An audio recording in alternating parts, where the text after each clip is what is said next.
Hello friends, मी प्रीती अनिल अनंतवार आपले या प्रीती अनंतवार रेसिपीजमध्ये सहर्ष स्वागत करते. सध्या उन्हाळा सुरू आहे आणि आपण वाळवणाचे पदार्थ बनवत असतो. त्यासाठीच आज आपण बाजरीच्या खारोड्या बनवणार आहोत. 1 किलो बाजरी घेतलेली आहे आणि याला स्वच्छ निवडून 1 ते 2 दिवस कडक उन्हात वाळवून घेतलेला आहे. ओलसरपणा निघून जातो यामुळे. आणि या बाजरीला आपण जसं तीळ भाजतो त्याप्रमाणेच भाजून घ्यायचं आहे. गॅसवर कढई ठेवलेली आहे. कढई गरम झाल्यानंतर यामध्ये थोडी थोडी बाजरी टाकून ती जशी तडतड करते भाजल्यानंतर त्याप्रमाणेच बाजरीसुद्धा चांगली भाजल्यानंतर याचा तडतड आवाज येतो. तोपर्यंत आपण याला भाजून घ्यायचं आहे. अजून एक महत्त्वाची गोष्ट, भाजल्यानंतर बाजरीचा रंग बदलतो. मीडियम ते फुल गॅसवर कंटिन्यू याला भाजत राहायचं आहे. एकसारखं हलवत राहायचं आहे. तुम्हाला आवाजावरून लक्षात येतच असेल.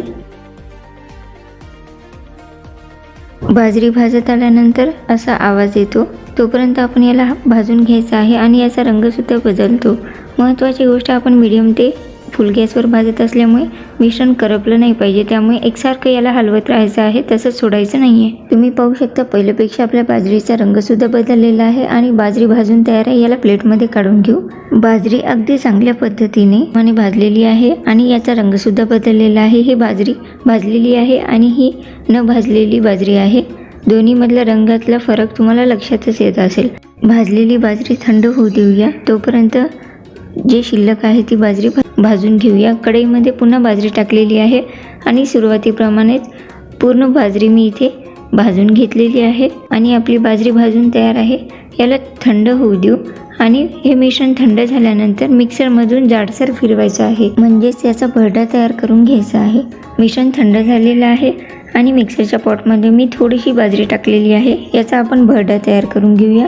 तुम्ही पाहू शकता एका ताटामध्ये जाडसर भरडं म्हणजेच मिश्रण मिक्सरमधून जाडसर फिरवून घेतलेलं आहे आणि या ग्लासने आता आपण हे सर्व भरडा मोजून घेऊ. सर्वात महत्त्वाची गोष्ट, आपण मिक्सरमधून फिरवताना चालू बंद करूनच हे मिश्रण फिरवायचं आहे, म्हणजे जाडसर होईल आणि अगदी बारीक फिरवायचं नाही.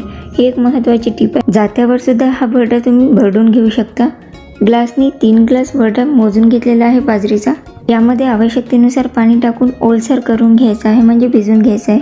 आणि ओलसर केल्यानंतर हे मिश्रण 15 मिनिटं झाकून ठेवायचं आहे. तुम्ही पाहू शकता अगदी थोडं पाणी टाकून हे सर्व मिश्रण आपण ओलसर करून घेतलेलं आहे.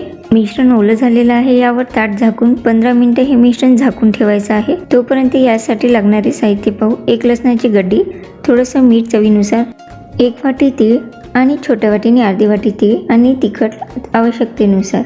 एक मोठा गंज घ्यायचा आहे. त्यामध्ये 1 ग्लास भरड्याला 3 ग्लास पाणी घ्यायचं आहे आणि अशा पद्धतीने 3 ग्लास भरड्यासाठी 9 ग्लास पाणी मी इथे मोजून घेतलेलं आहे. आणि हे सर्व पाणी आपण एका जाड बुडाच्या गंजामध्ये ठेवून गरम करून घेऊया. 1 ग्लास भरड्यासाठी 1 चमचा मीठ, याप्रमाणे 3 ग्लास भरड्यासाठी 3 चमचे मीठ टाकलेलं आहे आणि मिठाचं प्रमाण थोडंसं तुमच्या आवश्यकतेनुसार टाकायचं आहे. 1 वाटी तीळ टाकलेलं आहे आणि अर्धी वाटी जिरे टाकून घ्यायचे आहे. 2-3 चमचे जिरे, छोट्या चमच्यानी 2 चमचे तिखटचं प्रमाण तुमच्या आवश्यकतेनुसार टाकायचं आहे. या पाण्याला चांगली उकळी येऊ द्यायची आहे आणि उकळ्याप्रमाणेच हा भरडा आपण शिजवून घेणार आहोत. यामध्ये लसणाची पेस्ट टाकलेली आहे आणि मिश्रण चांगलं हलवून घ्यायचं आहे, मिक्स करून घ्यायचं आहे आणि याला झाकण ठेवून पुन्हा एक उकळी येऊ देऊया. आपण भिजवून घेतलेला भरडा पाण्याला चांगली उकळी आल्यानंतरच टाकायचा आहे यामध्ये. त्यासाठी भांड्यावर ताट झाकून घेतलेलं आहे. भिजवून घेतलेलं मिश्रण म्हणजेच भरडा तयार आहे आणि पाण्याला उकळी आलेली आहे. यामध्ये थोडं मिश्रण टाकून एकसारखं हलवत राहायचं आहे. एका हाताने मिश्रण टाकायचं आहे आणि दुसऱ्या हाताने हे मिश्रण हलवून घ्यायचं आहे, ज्यामुळे गुठळ्या नाही होणार. आणि अशा पद्धतीने हे सर्व मिश्रण चांगल्या पद्धतीने मिक्स करून घ्यायचं आहे आणि स्लो गॅस करूनच हे मिश्रण टाकून घ्यायचं आहे उकळी आल्यानंतर पाण्याला. आणि हे मिश्रण हातावर उडते, त्यामुळे आरामशीर शिजवून घ्यायचं आहे. गॅसची फ्लेम मीडियम आहे आणि यावर झाकण ठेवून 2 मिनिटं वाफवून घेऊया. ज्याप्रमाणे आपण उपमा शिजवून घेतो त्याप्रमाणेच हे भरडा शिजवून घ्यायचा आहे बाजरीचा. साधारण 20 ते 25 मिनिटं लागतात याला शिजवायला. मिश्रण उपम्यासारखं घट्ट होईपर्यंत शिजवून घ्यायचं आहे आणि थोड्या वेळाने याला हलवत राहायचं आहे. यावर झाकण ठेवून 2 मिनिटं वाफ आणून घेतलेली आहे आणि पुन्हा 3-4 मिनिटानंतर हे मिश्रण पुन्हा हलवून घ्यायचं आहे. पुन्हा झाकून पुन्हा एक वाफ काढून घ्यायची आहे. यामध्ये अजून पाणी टाकायचं काम पडल्यास गरम पाणीच टाकायचं आहे. ही महत्त्वाची टीप आहे. आणि मिश्रण शिजताना हातावर उडतात, त्यामुळे आरामशीर शिजवावे. ज्याप्रमाणे उपमा तयार करतो त्याप्रमाणे हे मिश्रण शिजून घ्यायचं. हे मिश्रण शिजायसाठी अजून 5 मिनिटं लागेल आणि मिश्रण थंड झाल्यावर अजून घट्ट येते, त्यामुळे आपण याला झाकून वाफ आणून गॅस बंद करून घेऊया. ताट झाकून घेतलेलं आहे आणि एक वाफ आलेली आहे आणि मिश्रण आपलं शिजवून तयार आहे. याला आता वाटीमध्ये काढून घेऊ किंवा एका छोट्या भांड्यात काढून घेऊया. मिश्रण थोडंसं थंड झाल्यावर थोडीशी तीळ घ्यायची आहे एका वाटीमध्ये आणि तिळामध्ये थोडं मिश्रण हे मिक्स करून या मिश्रणाच्या खारोड्या टाकून घेणार आहोत. मी इथे प्लेटमध्ये टाकून दाखवत आहे तुम्हाला थोड्याशा, पण आपण उन्हामध्ये मोठं पॉलिथिन वाळू घालून त्याच्यावर अशा पद्धतीने बोटाच्या साहाय्याने सर्व खारोड्या तयार करून घ्यायच्या आहेत. तसे तर आपण या मिश्रणामध्ये तीळ टाकलेले आहेत, पण मी थोडीशी तीळ वरून सुद्धा लावत आहे.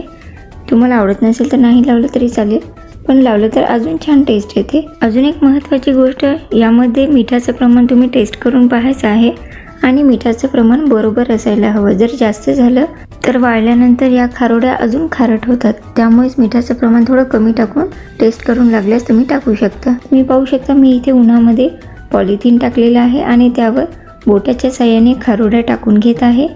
अशाच पद्धतीने एक मी तुम्हाला पापडीसुद्धा तयार करून दाखवत आहे. अशा थापून एक पापडी तयार केलेली आहे. काही मी खारोड्या टाकून घेतलेल्या आहे आणि काही पापड्या वाळवून घेतलेल्या आहे. कडक उन्हामध्ये 2 ते 3 दिवसात ह्या खारोड्या आणि पापड्या वाळवून घेतलेल्या आहे. आवाजावरून तुम्हाला लक्षात येतच असेल. अजून एक महत्त्वाची गोष्ट, या खारोड्या अगदी चांगल्या पद्धतीने वाळवून घ्यायच्या आहे आणि काही अशा पद्धतीने मी पापड्यासुद्धा तयार करून घेतलेल्या आहे. तुम्हाला एक थापून दाखवली होती. अशा पद्धतीने खारोड्या आणि पापड्या कडक उन्हात वाळवून तयार आहेत. याला आपण तळून घेऊया. यावरून तीळ लावल्यामुळे अजून छान रंग आलेला आहे खारोड्यांना. मी इथे काही खारोड्या आणि एक पापडी घेतलेली आहे. तेल गरम झाल्यानंतरच आपण पापड्या आणि खारोड्या तळून घेणार आहोत. या पापड्या आणि खारोड्या आपण तयार करून घेतलेल्या आहेत आणि तेल गरम झालेलं आहे. यामध्ये थोड्याशा खारोड्या टाकून झाऱ्याच्या साहाय्याने याला चांगलं हलवून तळून घ्यायचे आहेत. अजून एक महत्त्वाची गोष्ट, तेल खूप गरम झालेलं असल्यामुळे मी गॅस बंद करून घेतलेला आहे आणि आपण पापड्या आणि खारोड्या तळून घेणार आहोत. छोटी कढई असल्यामुळे तेल खूप लवकर गरम झालेलं आहे, त्यामुळे मी गॅस बंद करून या पापड आणि खारोड्या तळून घेत आहे. आणि तळल्यानंतर खूप छान फुगलेल्या सुद्धा आहेत आपल्या खारोड्या आणि पापडसुद्धा थोडेसे फुगलेले आहेत. महत्त्वाची गोष्ट, ह्या कडक उन्हामध्ये चांगल्या वाळवून घ्यायच्या आहेत तरच तळल्या जातात, नाहीतर मग मधून कच्च्या राहू शकतात. त्यामुळे ही एक महत्त्वाची टीप लक्षात ठेवावी. अशा पद्धतीने लागेल तेवढ्या खारोड्या आणि पापड तळून घेतलेले आहेत आणि अशा पद्धतीने बाजरीच्या खारोड्या आणि पापड तळून तयार आहेत. अगदी मस्त झालेले आहेत, कुरकुरीत सुद्धा झालेले आहेत. मी एक पापड तुम्हाला छोटासा तुकडा तोडून दाखवते. अगदी कुरकुरीत झालेले आहेत, छान झालेले आहेत. याला मी टेस्ट करून पाहणार आहे. अगदी मस्त टेस्ट झालेली आहे. यामध्ये मिठाचंही प्रमाण बरोबर झालेलं आहे आणि बाजरीच्या खारोड्या आणि पापड असल्यामुळे अगदी पौष्टिक असतात. खूप फायदे असतात बाजरी खाण्याचे. चला तर, पौष्टिक आणि चविष्ट अशा बाजरीच्या खारोड्याची रेसिपी तुम्हाला कशी वाटली त्याबद्दल मला नक्की कळवा. तुम्ही पण ही रेसिपी नक्कीच ट्राय करा आणि यामधल्या महत्त्वाच्या टिप्स नक्की लक्षात ठेवा. तुम्हाला जर हा व्हिडिओ आवडला असेल तर या व्हिडिओला नक्की लाईक करा. अशाच नवनवीन रेसिपीज जाणून घेण्यासाठी माझ्या चॅनलला सबस्क्राईब केलं नसेल तर नक्की सबस्क्राईब करा. माझे व्हिडिओ तुमच्या फ्रेंड्सना शेअर करा आणि तुमचे कमेंट मला कमेंट बॉक्समध्ये नक्की कळवा. थँक्यू.